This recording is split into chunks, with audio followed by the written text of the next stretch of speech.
Let's design something right from the depth of our brain. Let's design something. You want to call it robot, call it robot. You want to call it IT, call it IoT, call it whatever you want. Design something. To do it together with others. Come up with something that comes from the core of your existence. That's where the magic starts. You expect a person to upload extensive amount of learning potential and not activate our capacity? That's silly. We see how we can create unbelievable technologies. If we want to tap into our own technology and upload it with endless amount of information, we must tap into our capacity. Our capacity is the most sophisticated technology.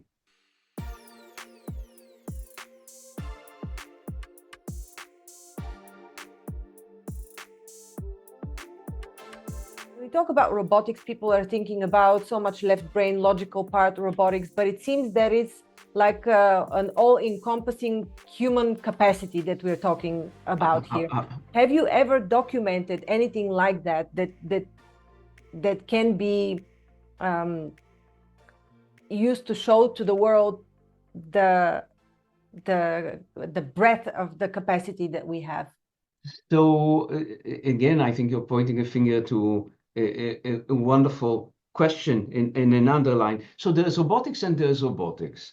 There's robotics where you have a task or you have a problem to solve and you build something. You take a kit or you take pieces and you build something.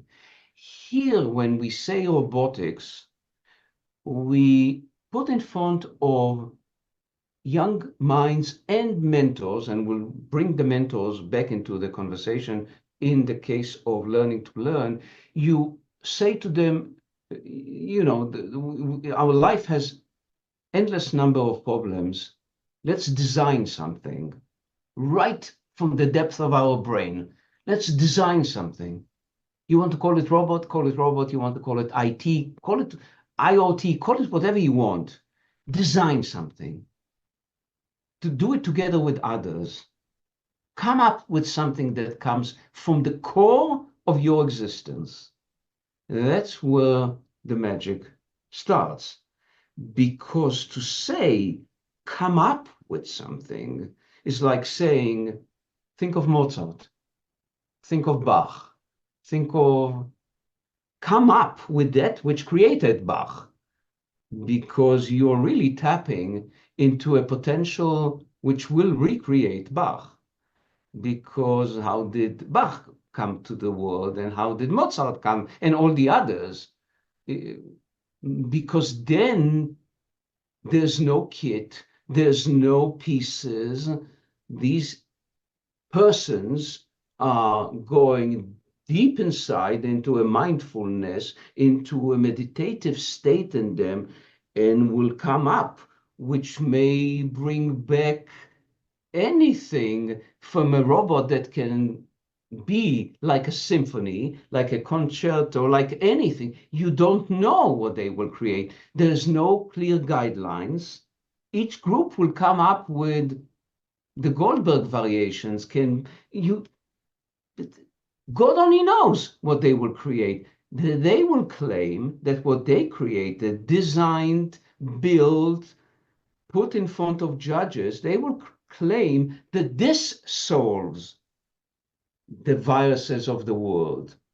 And they will be right, because they tested it, they built it, they've tried it so many times. They went to consult with hospitals, with real people. They've done the entire process. Seriously. It all comes from the stem of their existence, truly the stem of their brain, everything in them. That's the difference between whether we call it robot or not. The process is the magic. You do what you and I did earlier with either 10 or 20 or 70 or 100 people, and you bring together the best that they have. You merge them, and then God knows what will come out of it in all the good sense. That's the difference. You are maximizing basically the learning to learn. Will they have ever a difficulty to store it and retrieve it? Never in a lifetime, because they are going through such a process of storing it. The intake, the retrieval is one of the most grueling, engaging process that anybody can design. So in both the intake, the storage, and the retrieval, remember the three cups? They are designing the cups, they are designing the dollar, they are designing the table, they are designing the hands, the person, the street, the humanity around it. They are engaging in every piece of the puzzle. Obviously, they will always know where it is. They are engaged in such an in-depth process that this is the mother of all learning to learn. Who designed this process? Again, designed it and keep designing it are two engineers from Texas Instruments who wanted to shape a pilot in 1993 which tests how learning happens in STEM with trash parts of HP printers. If you ask me, similar, the comparison comes from my view. So I don't commit them and I don't commit Texas Instruments. I think what they did is similar to the ingenuity process that Steve Jobs did. He didn't think of Apple. He really sat and he tested. I think they did a similar thing. Ed Mahler and Steve Mohm, they tested and wanted to see what can the brain of young minds in Sherman, Texas can do if you give them fresh parts of HP printer. Can they ever do something which lives? We all know what happens when you unpack HP printer and there are parts that are trash. Nothing. Really nothing? I think nothing. But if you give it to a group of young minds, will they be able to undo the nothing statement? Can their elevated brain undo the statement of nothing? That, I think, is what puzzled them then. Remember, the Texas Instrument also designed the first PC. They're also the one who puzzled the entire human race with those unbelievable formula calculator that all of us looked at it and said, why? Why so complicated? So they've changed us in many ways. I think that that's a similar thing. They wanted to elevate young minds. Later with mentors, and later not just 3 teams, many more. And up to now, more than 200,000 young people with mentors. The mentors is a key element here, Zorina, because part of what enables the transition of information from the intake to the storage, to the retrieval, and another piece which we didn't touch, and that is the engagement between old memory to new memory stored, because part of how this learning to learn works is that the brain keeps comparing what it learned before to what it's learning now. It's one of the most complicated elements. So the mentoring enables that continuous, seamless process of comparing.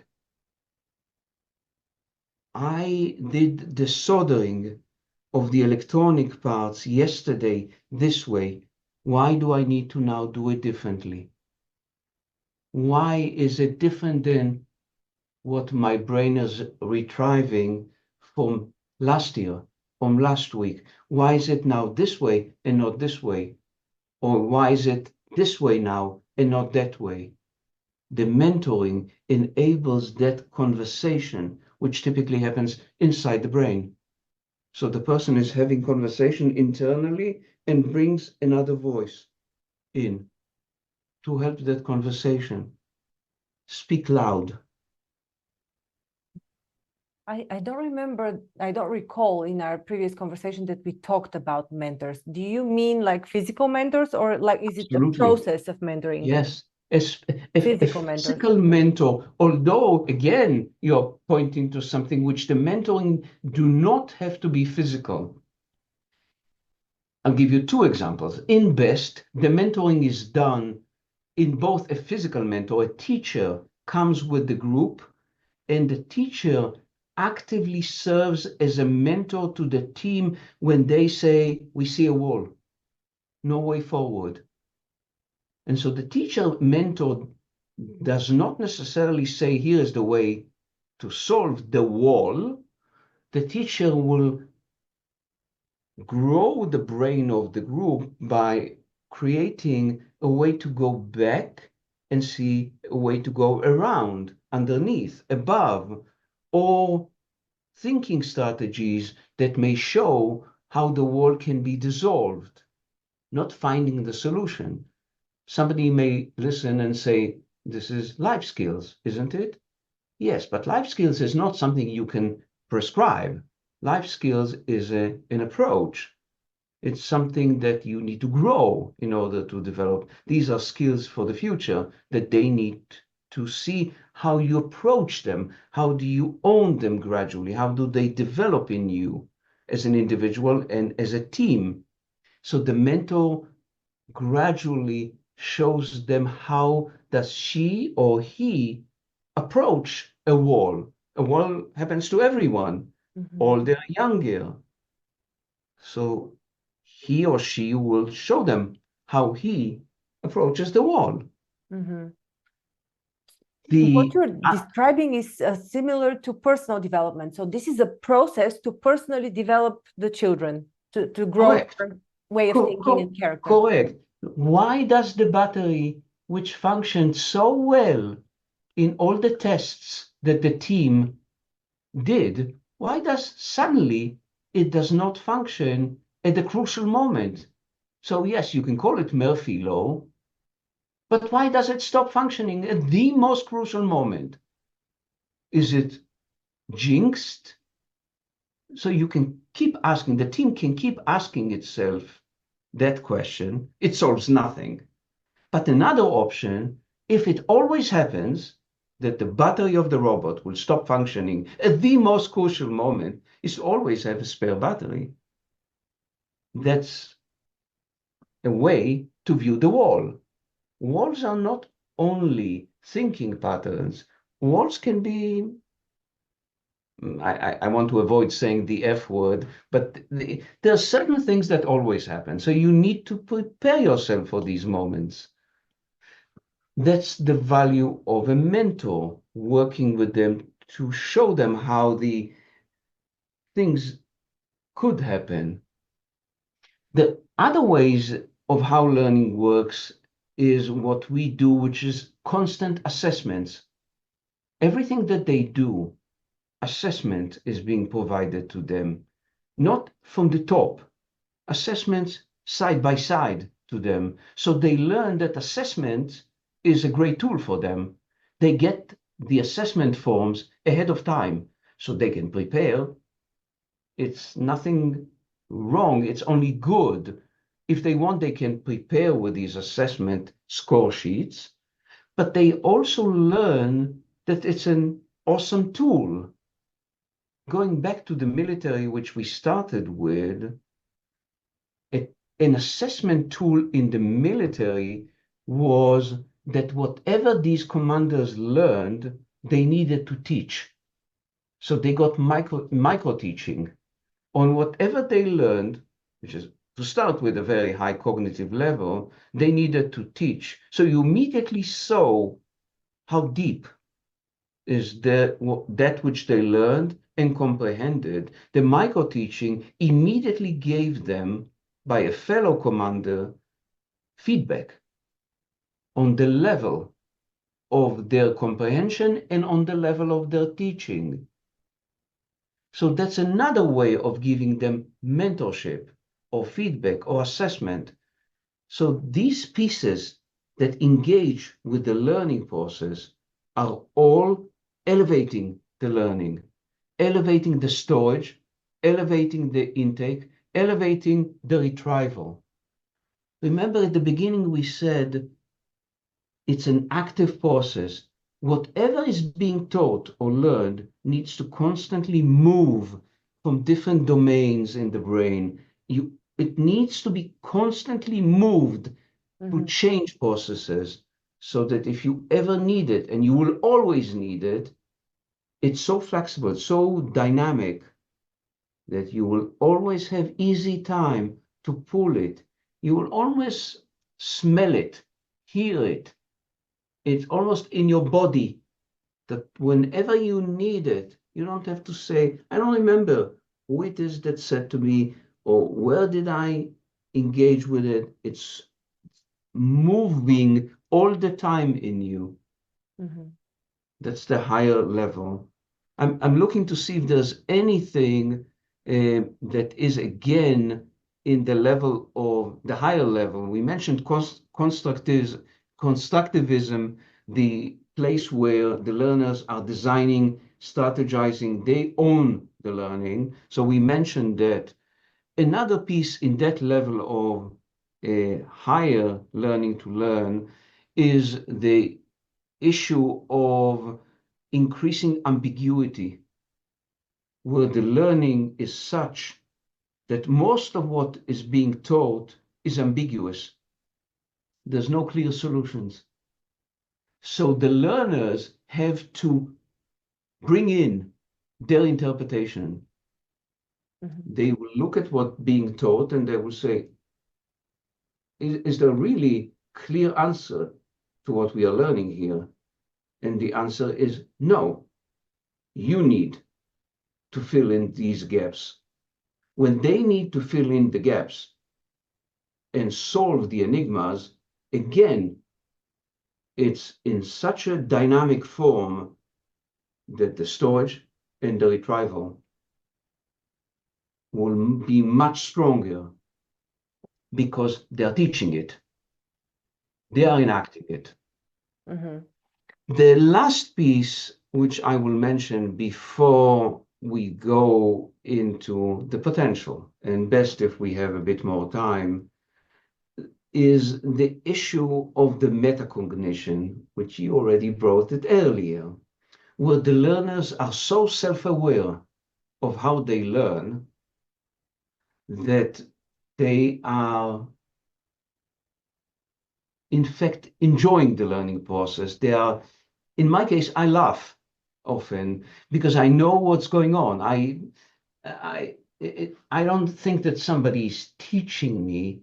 I know as if there's another person inside working it. And so when I am aware of the engagement between the intake and the process inside, I laugh. And sometimes I share it because it's like there is a producer or director inside who is playing it or producing it. And it sometimes makes me laugh because of the so deep level of awareness. The more you do that, the more you tap into that level of awareness, the more you can do what you asked earlier, telepathy, because you're then in sync with the retrieval, with the storage, with the intake. It's not distant from you. You are in sync with the domains inside of you. It's you, but you are connected to them. You're aware what's going on. Last on it, and then I'll stop because it's becoming deeper and deeper. Significant role, again from neuroscience, is learning happening during sleep. The emotion part of learning is during sleep, not while we are awake. Detoxing of the hardware happens during sleep, not while we are aware. So we know that Norton or McAfee does detoxing of the computers while they are awake. Our system does not detox the learning hardware while we are awake. It does it when we are asleep. Mhm. You mean like defragmentation, what used to be defragmentation before? Correct. Uh-huh. So if we want to improve, bring the learning closer to your sleep, the mechanisms will detox. They will also move pieces that have not landed properly. Mm-hmm. This isn't science fiction. This is the science of learning to learn. Mm-hmm. It's the neuroscience of learning to learn. Would you say that this is more like the process of creation rather than the process of learning? Because learning is Yes. just an aspect of, you say design, but in the end, it's design is still a left brain word, more like, while creation seems like you're taking all the available pieces. It is, but it is certainly connected to the creativity and the creative in us. But you are expecting a person to upload extensive amount of information, unless the education system, and I stayed away from criticizing the education system because it's not what we want to do. We want to show the potential. Yeah. So you expect a person to upload extensive amount of learning potential and not activate our capacity? That's silly. Mm-hmm. We should. Mm. We see how we can create unbelievable technologies. If we want to create, to tap into our own technology and upload it with endless amount of information, we must tap into our capacity. Our capacity is the most sophisticated technology. It cannot upload information and use it without knowing how it does it and without really triggering it. That's the point here. Yeah. When it comes to using the sleep time, I know of cases, and I've experienced it myself, when children come up with math solutions and other problems that they're working on at school during night, like they dream the solution of a math problem or something like that. What is the process of using sleep time in BEST? And then let's talk a little bit about BEST, if you like. So the solutions to using sleep time, using learning during sleep time, is one, to leave time before you go to sleep and read something that had to do with your learning, like a summary or the notes that you took. Like I took notes ahead of time of our conversation, and I read them last night before I went to sleep. So I had our conversation that we are having now, I had it yesterday. So this is conversation number 2. The first conversation I had was during my sleep. Mm-hmm. The best way is to really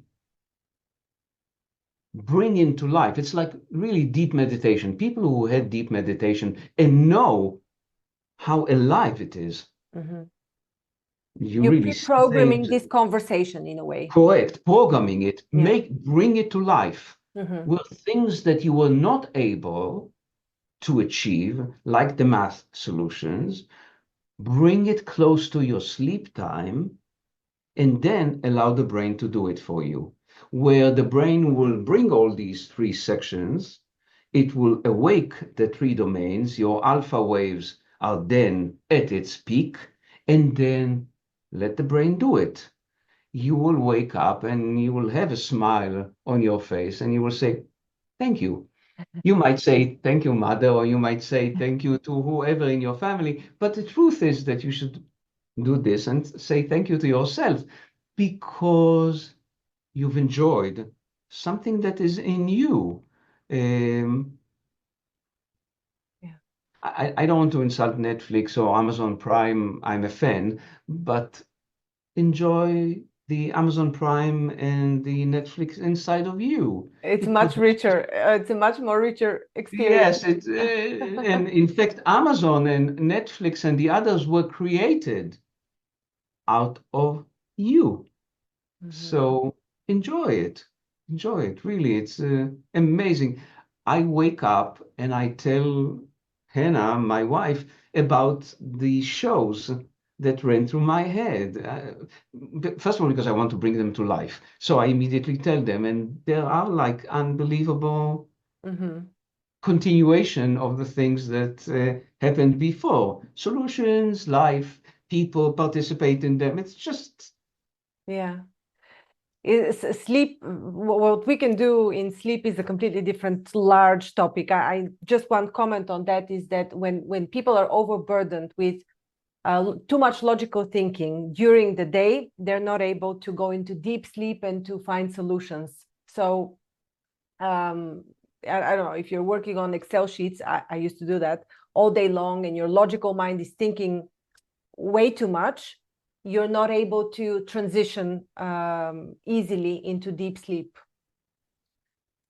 I agree with you on this. At the same time, I think one of the amazing things of sleep is that if there is, if anyone feels lack of ability to shift between brain domains, the ultimate place to do it. It's like you don't need to board any plane or take any flight or travel distance. The brain takes you to any place, any domain inside of you, and you're just an amazing passenger in a journey that is endless capacity. You're just enjoying the best of the best in you Yeah. with other people. It's Your not own that you're by universe. yourself. Yeah. You're in a universe that consists of endlessness.